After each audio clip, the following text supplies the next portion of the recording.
অসমত বহু দিনৰ পৰা মই এটা ডাঙৰ চক্ৰ এটাক লক্ষ্য কৰি আছিলোঁ। সেইটো হ'ল যে মেডিকেল ইঞ্জিনিয়াৰিং আৰু CBSE পৰীক্ষাৰ আগত ল'ৰা ছোৱালীসকলক চেণ্টাৰ চেঞ্জ কৰাই দিয়া হয় আৰু কিছুমান নিৰ্দিষ্ট স্কুললৈ লৈ যোৱা হয়।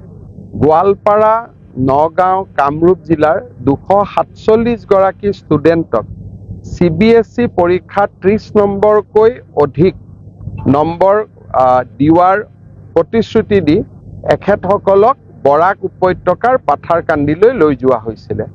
পিছত যেতিয়া তাতে সুবিধা নাপালে, ল'ৰা ছোৱালীখিনিয়ে হুলস্থুল কৰিলে, লাহে লাহে গোটেই চক্ৰটো পোহৰলৈ আহিছে।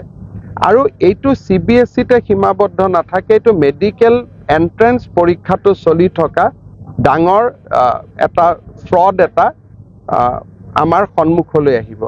মই আগতে কৈ আছো যে এই মানুহজন বহুত ডাঙৰ ফ্ৰড হয়। His history is all about fraud. আমাৰ অসমৰ কিছুমান বুদ্ধিজীৱীক তেওঁ নিজৰ অধীনলৈ লৈ আহি এটা মানুহক বিপথে পৰিচালিত কৰাৰ প্ৰচেষ্টা ইমান দিনে চলাই আছিলে। লাহে লাহে কথাবোৰ ধৰাত পৰিব।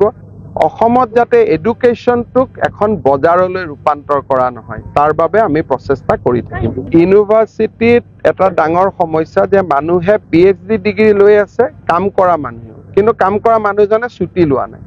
তাৰমানে কাম আৰু PhD দুয়োটাই কেনেকে একেলগে হ'ব পাৰে? গতিকে লাহে লাহে এই গোটেই ইনভেষ্টিগেশ্যনবিলাক খুলিব।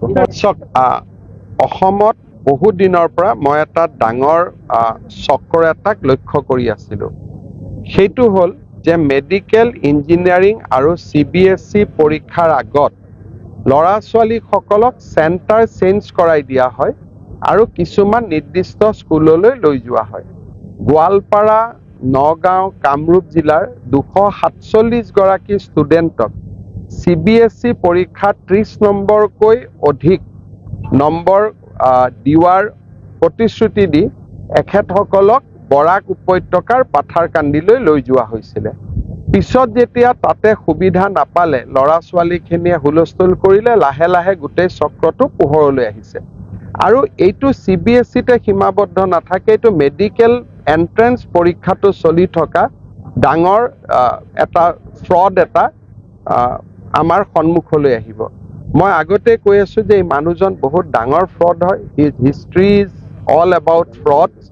আমাৰ অসমৰ কিছুমান বুদ্ধিজীৱীক তেওঁ নিজৰ অধীনলৈ লৈ আহি এটা মানুহক বিপথে পৰিচালিত কৰাৰ প্ৰচেষ্টা ইমান দিনে চলাই আছিলে। লাহে লাহে কথাবোৰ ধৰাত পৰিব। অসমত যাতে এডুকেশ্যনটোক এখন বজাৰলৈ ৰূপান্তৰ কৰা নহয়, তাৰ বাবে আমি প্ৰচেষ্টা কৰি থাকিম।